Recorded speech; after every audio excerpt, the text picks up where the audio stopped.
Bueno, muchísimas gracias a todos ustedes. Un agradecimiento especial a Marcelo, a todos los organizadores por la invitación. Y el saludo de parte del presidente de la Bolsa de Comercio de Rosario, don Miguel Simeoni, que estuvo ayer, precisamente acá en el evento. Y bueno, tenemos 15, 20 minutitos que vamos a hacer un pimponeo de temas que tienen que ver con el campo y la agroindustria, ya para después darle paso a Carlos Melconian con su charla. Vamos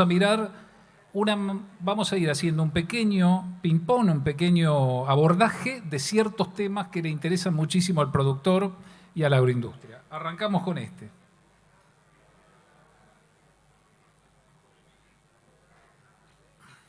Bueno, miremos un poquito la cuestión que ha surgido hace un tiempito atrás con respecto a esta famosa comunicación del Banco Central que ha surgido, donde le ofrecen a los productores agropecuarios vender la soja, tomar los pesos, ese 30% de la venta de soja, convertirlo en el dólar solidario y de alguna forma el 70% restante ponerlo en una cuenta a la vista del Banco Central para posteriormente, al cabo de 90 días, poder hacer con esos fondos lo que el productor quiera, pero también está la posibilidad de comprar el 30% del dólar solidario y el 70% restante el productor puede hacer con los pesos lo que quiera. ¿Le conviene o no le conviene al productor? Estos son unos numeritos que tiramos concretamente con el equipo. Nosotros tenemos la Bolsa de Comercio Rosario, tiene un equipo de investigadores, somos aproximadamente 21 integrantes entre ingenieros agrónomos, economistas, licenciados en estadística, con distintas funciones. Fíjense, si un productor toma una tonelada de soja, la convierte en pesos y antes de la salida del Banco Central compraba dólar MEP, podía llegar a comprar a precio de hoy de la soja $190. Con el sistema nuevo que ofrece el Banco Central puede comprar $207. O sea, hay una diferencia de $17. Concretamente, la variación del tipo de cambio, la mejora para el productor es de apenas el 9%. Y este 9% es lo que hemos visto reflejado en los últimos días, que no ha habido prácticamente muchas operaciones sobre esto. Hay dos bancos que aparentemente con 50 productores y el gobierno nacional está analizando la posibilidad de este 30-70 posiblemente modificarlo para mejorarle a los productores concretamente esta herramienta. Bueno, lo que ustedes ven allá son las ventas semanales de soja. Evidentemente la herramienta no suscitó la confianza de los productores y el deseo de los productores de vender. Evidentemente hay que esperar que el gobierno defina cuál sería el nuevo sistema. Algunos hablan de 50 y 50. 50% para comprar el dólar solidario y un 50% para disponer de los pesos o de lo contrario, ponerlo en la cuenta a la vista que ajusta con el tipo de cambio oficial en un banco. Habrá que ver concretamente cómo evoluciona este tema.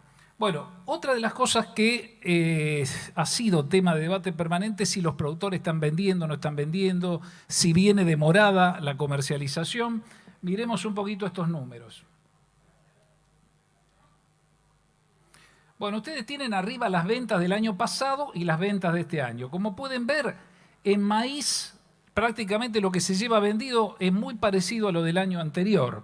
En trigo es mucho más alto lo que se vendió, 21 millones contra 14. ¿Pero por qué? Porque teníamos una muy buena producción en la campaña 21-22, en la actual campaña. El que viene más demorado, lógicamente, es la soja. El año pasado se llevaban vendido 26 millones de toneladas, este año se llevan vendido 21, pero hay una menor producción. Si uno mira el promedio de los últimos 3 años, la demora está prácticamente en 2.700.000 toneladas, son 1.500 millones de dólares. O sea, en los totales de los tres granos, la venta viene bien, viene prácticamente en valores similares a la campaña anterior. La que viene demorada, evidentemente, es la soja. En total faltan vender 14 millones de toneladas y hay 7 que faltan fijar precios. Son 21 millones de toneladas, cerca de 13.000 millones de dólares. Nosotros hemos desarrollado en la Bolsa, y los invito a que vean en el informativo semanal de la Bolsa de Comercio de Rosario, entren a la página web, nosotros todos los viernes estamos poniendo distintas notas del sector, tenemos un modelo econométrico que estimamos la liquidación de divisas. Y a nosotros nos está dando que en este semestre está faltando liquidar 18.000 millones de dólares. El tema es que el gobierno necesita en estos meses, por la cuestión energética, los dólares, pero en sí hay una masa de recursos interesante como para poder de alguna manera aceitar las cuentas cambiarias. Bueno, ¿cuáles son un poco los motivos que desalientan la venta de la soja? Acá hicimos un ejercicio. Tomamos un productor que toma una tonelada de soja, de trigo o de maíz y que procede directamente a convertirla en pesos. Allá tienen ustedes los precios cámara, o sea, los precios que hoy rigen en el mercado, 383 dólares la soja. Si ese productor compra dólar MEP a 290 dólares, en realidad recibe 177 dólares de esos 383. O sea, el productor recibe 46% del precio cámara, concretamente. Y eso, esta brecha cambiaria, que evidentemente, lógicamente se necesita reducir, es la que genera tal vez estos resultados y que generan el desaliento por parte del productor a vender rápidamente, al margen de las decisiones que tienen los productores en sí, de esperar, de ir cubriendo los insumos, y además que el universo de productores está compuesto por productores pequeños, por sociedades agropecuarias, fideicomisos, o sea, es muy heterogénea la composición como para pensar en una estrategia determinada. Y acá hicimos la venta de soja, de trigo y de maíz de 1 tonelada y pensamos lo siguiente: si no hubiera retención y si no hubiera la brecha cambiaria, bueno, lógicamente en el caso de la soja, hoy el productor estaría recibiendo del precio de exportación un 30% y un 34%. Están muy altas las diferencias, son muy grandes estas diferencias, producto de la brecha cambiaria también, se suma la retención y esto desalienta de alguna manera la venta del productor. Pero acá hay una cuestión interesante para mirar. Si un productor agropecuario, fíjense, en marzo, prácticamente en marzo, hubiera comprado, hubiera vendido su soja y hubiera comprado el dólar MEP, en ese momento, en marzo, hubiera recibido 287 dólares comprando dólar MEP. Ahora está recibiendo 187. El mejor momento para vender fue marzo. ¿Pero por qué? Primero porque el precio internacional fue alto y después porque el dólar MEP estaba bajo. Entonces, en ese momento, el productor hubiera maximizado su ingreso si su decisión era tomar todos esos pesos y cambiarlos a dólares, a dólar MEP, a dólar bolsa. Hoy está en 187 dólares y vemos que esta evolución de la cotización va cambiando. Bueno, vamos a ver un poquito el tema del clima que tanto nos preocupa. Bueno, y esto, amabilidad, nosotros tenemos un área que es Guía Estratégica para el Agro, GEA, donde en un equipo donde tenemos como director científico a José Luis Ayelo, que es uno de los climatólogos más importantes de Argentina, tenemos un equipo de ingenieros agrónomos siempre permanentemente mirando la situación del clima en Argentina. Y el área que nosotros miramos es esta que ustedes tienen acá, lo que se llama la zona núcleo de producción argentina. Aproximadamente aquí está el 30 o el 40% de la producción de soja, de maíz y de trigo. Fíjense, aquello que está allá es lo que se llama la reserva de agua útil. La reserva de agua útil es, agarramos el primer metro del campo, evaluamos la humedad que hay en ese primer metro, hacemos una serie de modelos econométricos cargando la información de las estaciones meteorológicas. La bolsa tiene 30 estaciones meteorológicas ubicadas allí. Se analiza una pradera natural y nos da como consecuencia el modelo estas imágenes que ustedes tienen allí. Fíjense que el año pasado hubo una muy fuerte lluvia en otoño y fíjense que el área está verdecita o verdecita clara. O sea, no había problemas, la humedad en ese metro estaba bien, pero es lo que tenemos hoy, concretamente. Fíjense que en esa zona es sequía y en la parte superior, en lo más amarillito, estamos en situación de carencia de agua.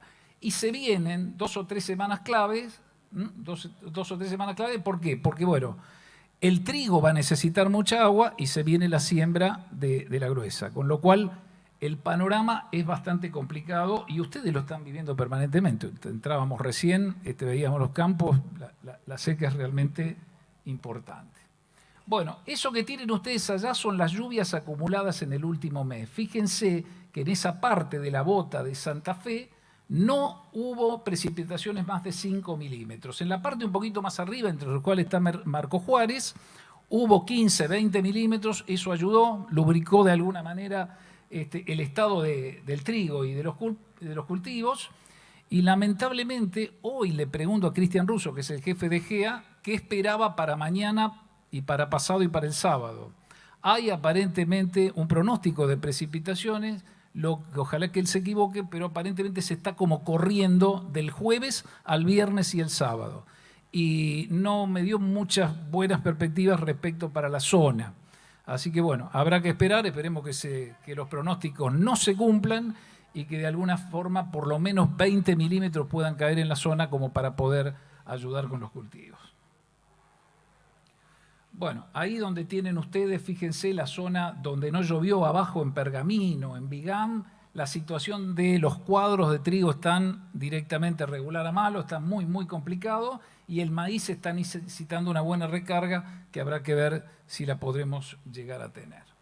Bueno, ¿qué es lo que están diciendo los pronósticos del clima? Bueno, en este tema del clima, soy economista explicando lo que me dicen los climatólogos, pero se lo sintetizo. El tema del clima es así. En Argentina, en el territorio argentino, hay 3 elementos, 3 factores que juegan para que llueva o para que no llueva, que juegan en materia de clima. En primer lugar está el tema del niño y de la niña, que ahora vamos a tratar de explicarlo un poquito a la cuestión, que es un fenómeno que se da en el Océano Pacífico, concretamente donde, de acuerdo a la temperatura de las aguas que se dan en el Océano Pacífico, increíblemente se dan una serie de fenómenos atmosféricos y llueve acá en Argentina. Ese es un fenómeno espacial y temporal que se da durante un plazo prolongado y en territorios más amplios. Pero dentro del territorio argentino hay otros factores que son regionales. Son factores como, por ejemplo, corrientes del Océano Atlántico, corrientes que llegan de humedad que llegan desde la Amazonia. Esos factores pueden hacer llover y pueden no hacer llover. Y a veces cuando hay una niña, aparecen esos factores regionales y ayudan de alguna manera a tener cultivos con agua, cultivos, áreas con precipitaciones. Y después se da lo que se llama el proceso de escala corta. En un lugar determinado, en una parte del lote, llovió bien, puntualmente, fue poco tiempo. Esos son procesos de escala cortitas, son muy difíciles de predecir. Eso se da en un lugar determinado. Estos 3 elementos son los que juegan para que llueva o para que no llueva en un determinado territorio. Vamos a mirar el tema del niño y la niña.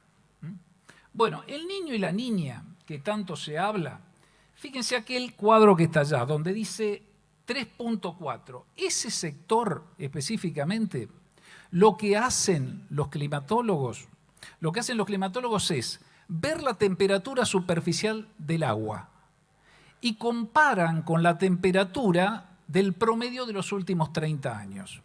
Si hay una anomalía, o sea que si esa, ahí es donde está el puntito 3.4, frente a Australia y frente a Perú, sobre el Ecuador.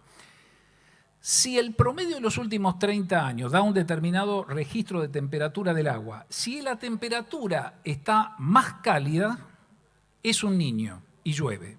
Pero si la temperatura está más abajo, o sea que está más abajo que el promedio de los últimos 30 años, con otras variables adicionales, tenemos una niña. Una mala noticia para nosotros, ¿por qué? Porque no va a llover o va a llover muy poco.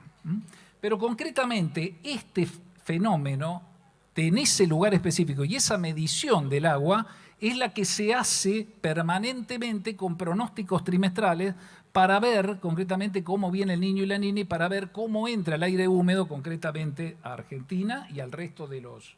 Porque es un fenómeno que afecta no solamente a Latinoamérica, sino al resto del mundo. Ahí tienen los valores, pero concretamente lo que nos tiene que dar claro que si en ese punto determinado se mide la temperatura del agua y está más arriba va a haber niño y va a haber agua. Si está más abajo va a haber una niña. Si está más fría el agua va a estar mucho más abajo. Bueno, concretamente, allá ustedes tienen el territorio. Si hay una niña, si hay un niño mejor, hay lluvias, entra la humedad por arriba de Perú y se introduce en el territorio argentino. Pero no solamente influye esas corrientes de aire húmedo que entra por el Niño, sino que hay también lo que dijimos antes, una corriente que llega desde la Amazonia. En la costa argentina, en los lugares turísticos, también ingresan a veces corrientes desde el Océano Atlántico y entonces puede ser que tengamos una niña, pero si entran esas corrientes de aire húmedo tenemos lluvia. Y eso nos viene bárbaro en un contexto así. ¿Qué es lo que está sucediendo hoy? ¿Cuáles son los valores? Bueno, los valores, ahí tiene usted el punto donde se mide, ustedes tienen allá... mayo, junio y julio, la medición está dando menos 0,9. Y para que haya niña tiene que ser de menos 0,5 para abajo. O sea, el pronóstico lamentablemente que tenemos no es bueno en absoluto. Un 62% de probabilidad que en estos meses clave, en agosto, septiembre, octubre, tengamos lamentablemente falta de agua. Eso es lo que está marcando el fenómeno de la niña.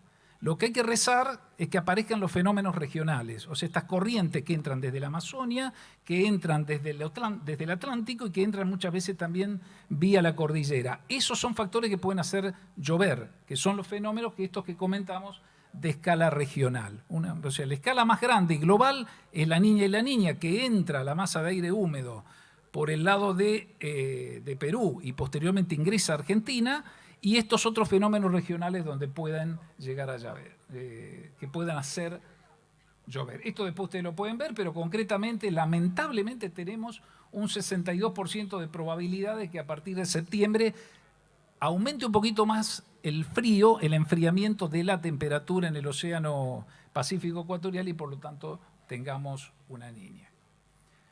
Bueno, ahí tienen ustedes, después lo pueden ver. Cada vez que apareció, ustedes se acuerdan que en el 2015-2016 tuvimos 21 días de lluvia que nos arruinó la producción en Santa Fe. Tuvimos 2 millones y pico de toneladas de soja, 2 millones y medio de toneladas de soja que perdimos. Bueno, si ustedes lo ven allá arriba, en rojo, en el 2015-2016 teníamos un niño. Y fíjense que ahora, 20, 21 y 22, tenemos niña. Esto surge precisamente de ese índice, que es el índice ONI. Bueno, para ir terminando, una miradita por el tema de los precios, de qué puede pasar con los precios. Y ya damos un cierre. Bueno, fíjense, ahí tienen los precios del mercado de Chicago, el mercado de referencia. Fíjense que tuvimos una suba importante en estos meses, producto de la guerra, que todos conocemos, todos hemos ido escuchando, de la guerra con Ucrania, y hemos tenido una baja de precios. Y hoy estamos, de alguna manera, la duda que nos queda es si estamos consolidados en esos precios. La soja en Chicago ayer estuvo $576.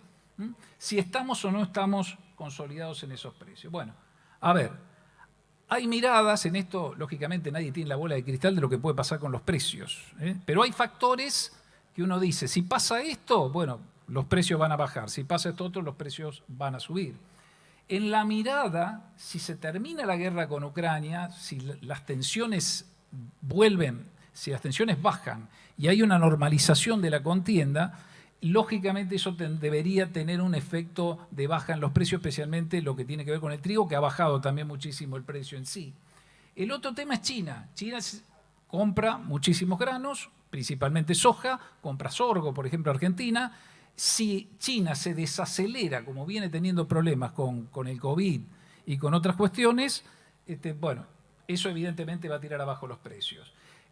Todo el panorama mundial no es bueno, alta inflación en Europa y en Estados Unidos. ¿Cómo atacan esa alta inflación? Levantan la tasa de interés para tratar de enfriar la economía. Si enfrían las economías desarrolladas, se consumen, van a demandar menos granos, a pesar de que el alimento poco se puede cambiar, es inelástico. Pero bueno, ese es otro factor que tampoco ayuda. El precio del dólar, el dólar está muy fuerte. Ayer el euro estaba 0,98, 0,96. Eso también hace bajar el precio de los granos. Y los fondos de inversión en Chicago han ido vendiendo futuros de soja, de maíz y de trigo, están vendidos. Y por lo tanto ese es el panorama en el cual, si se dan estas condiciones, lamentablemente para nosotros los precios pueden no andar muy bien. Y ya para cerrar, ¿qué puede generar alzas? Bueno, el trigo. Se dice que Rabobank dice, que es un banco muy prestigioso en materia de pronóstico, que el área sembrada en la zona de Ucrania y de Rusia va a estar en un 30% menos. Hay poco trigo para cubrir eso a nivel mundial y por lo tanto eso puede hacer que el trigo y especialmente si nosotros llegamos a tener una niña, que ojalá no, si la niña se consolida y tenemos bajas de producción, todo eso tiende a subir las cotizaciones internacionales de los granos. Y después la cuestión geopolítica, que puede disparar para cualquier lado, ya para terminar. Ucrania y Rusia eran fuertes productores de trigo, entran en guerra y por lo tanto los precios del trigo se terminan yendo hacia arriba. Acá hay muchas tensiones geopolíticas, hay muchos problemas en Australia, hay muchos problemas con China, el otro día lo de Taiwán, la visita de Nancy Pelosi, hay mucha tensión bélica, con lo cual cualquiera de estos factores que se potencien pueden llevar o a aumentar los granos o en algunos casos también pueden llegar a bajarlos. Y hay un reordenamiento geopolítico de bloques que se van a estar comprando entre ellos y eso también impacta en los mercados de grano. Bueno, muchísimas gracias a todos. Fuerte el aplauso para Julio Calzada, jefe analista económico de la Bolsa de Comercio de Rosario. Sí.